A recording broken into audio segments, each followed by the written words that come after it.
এদিকে দেশ ছাড়ার পরিকল্পনায় ইউনূস, সাথে থাকছেন কয়েকজন উপদেষ্টা। বেরিয়ে এলো নতুন এক চাঞ্চল্যকর তথ্য।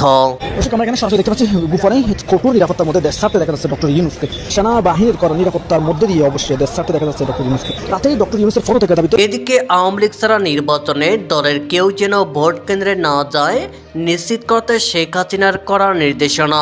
বাংলাদেশের সর্ববৃহৎ রাজনৈতিক দলের প্রধান হিসাবে দায়িত্ব পালন করছেন সেই নাহিদ ইসলাম বলছেন, সেই এনজিও সরকারের উপদেষ্টা যারা আছেন তারা এই মুহূর্তে পালিয়ে যাওয়ার জন্য পরিপূর্ণ প্রস্তুতি নিয়েছেন। তারা যে কোনো সময় পালিয়ে যেতে পারে। এদিকে ক্ষমতায় যাওয়ার আগেই তারেকের নাম ব্যবহার করে তদবির বাণিজ্যের হিড়িক।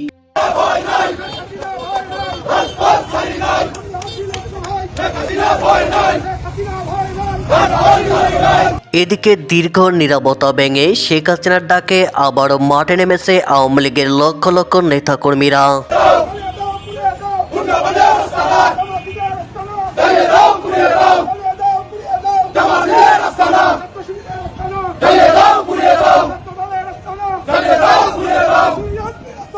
এদিকে দেশ ছাড়ার পরিকল্পনায় ইউনূস, সাথে থাকছেন কয়েকজন উপদেষ্টা। বেরিয়ে এলো নতুন এক চাঞ্চল্যকর তথ্য।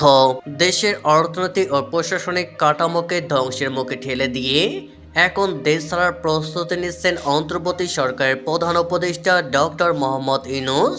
এমন চাঞ্চল্যকর তথ্য পাওয়া গেছে নির্ভরযোগ্য সূত্র জানায়, গত কয়েক সপ্তাহ ধরে ইউনূস সরকারের নীতি নির্ধারণী মহলে এক ধরনের অস্থিরতা বিরাজ করছে। ক্রমবর্ধমান জন অসন্তোষ, প্রশাসনের ভিতরে ভাঙন এবং আন্তর্জাতিক চাপ বেড়ে যাওয়ায় প্রধান উপদেষ্টা ও তার ঘনিষ্ঠ কয়েকজন উপদেষ্টা দেশের বাইরে যাওয়ার পরিকল্পনা করছেন। এ বিষয়ে একাধিক সূত্র নিশ্চিত করেছে যে ইউনূস নিজে বিদেশে স্থায়ী হওয়ার সম্ভাবনা খুঁজছেন এবং তার ঘনিষ্ঠ উপদেষ্টাদেরও এই বিষয়ে প্রস্তুতি নিতে নির্দেশ দিয়েছেন। এমনকি কিছু নথিপত্র ও গুরুত্বপূর্ণ তথ্য বিদেশে সরিয়ে নেওয়ার প্রক্রিয়াও চলছে বলে জানা গেছে।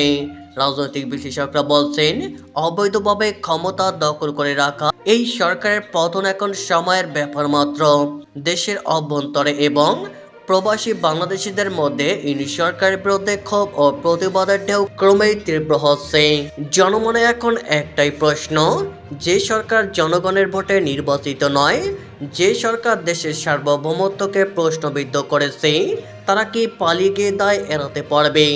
বাংলাদেশের মানুষ আজ নতুন করে আশার আলো দেখছে। অন্যায়ের শাসনের অবসান ও গণতন্ত্রের পুনরুদ্ধারের প্রতীক্ষায় পুরো জাতি একতাবদ্ধ হয়ে উঠেছে। এদিকে আওয়ামী লীগ ছাড়া নির্বাচনে দলের কেউ যেন ভোট কেন্দ্রে না যায় নিশ্চিত করতে শেখ হাসিনার করা নির্দেশনা।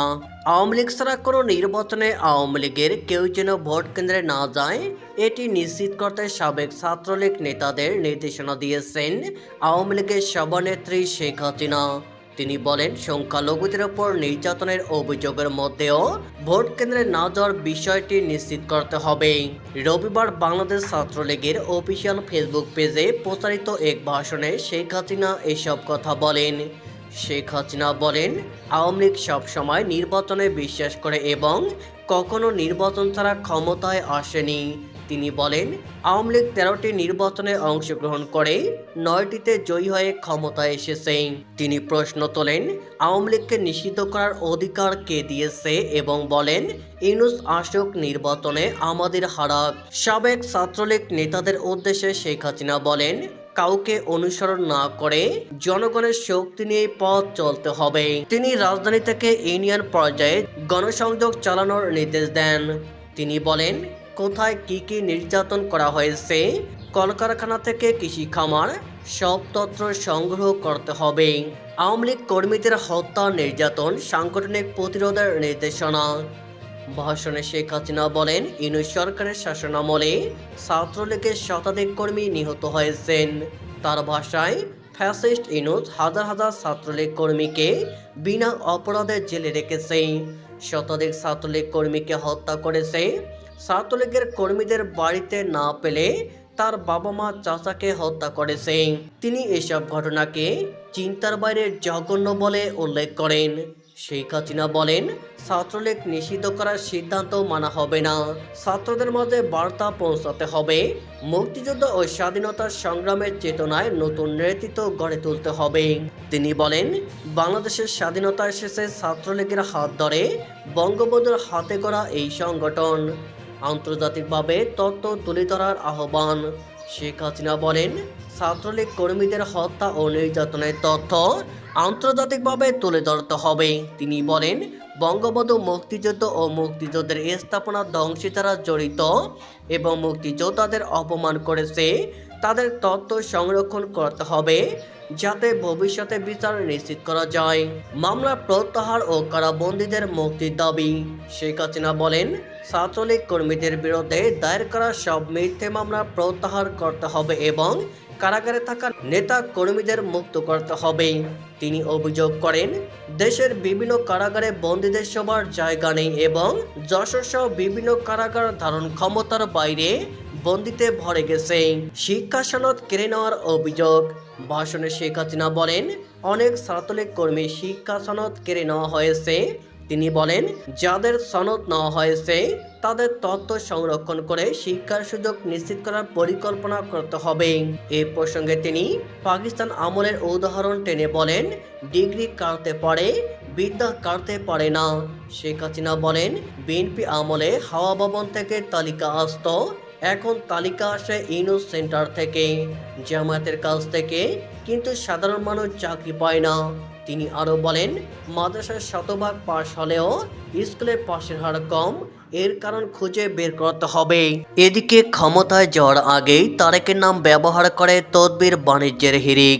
পুরনো সেই দুর্নীতি, তদবির ও প্রভাব বিস্তারের রাজনীতির গুঞ্জনে উত্তাল হয়ে উঠেছে দেশের রাজনৈতিক অঙ্গন। বিএনপির ভারপ্রাপ্ত চেয়ারম্যান তারেক রহমানের নাম ব্যবহার করে প্রশাসনে বিভিন্ন গুরুত্বপূর্ণ পদে নিয়োগ, টেন্ডার নিয়ন্ত্রণ এবং কোটি কোটি টাকা চাঁদাবাজির বিস্ফোরক অভিযোগ সামনে এসেছে। অভিযোগ উঠেছে, রাষ্ট্রের অত্যন্ত সংবেদনশীল ও কৌশলগত পদগুলোতে নিজেদের পছন্দের ব্যক্তি বসাতে একটি বিশেষ চক্র তৎপর হয়ে উঠেছে।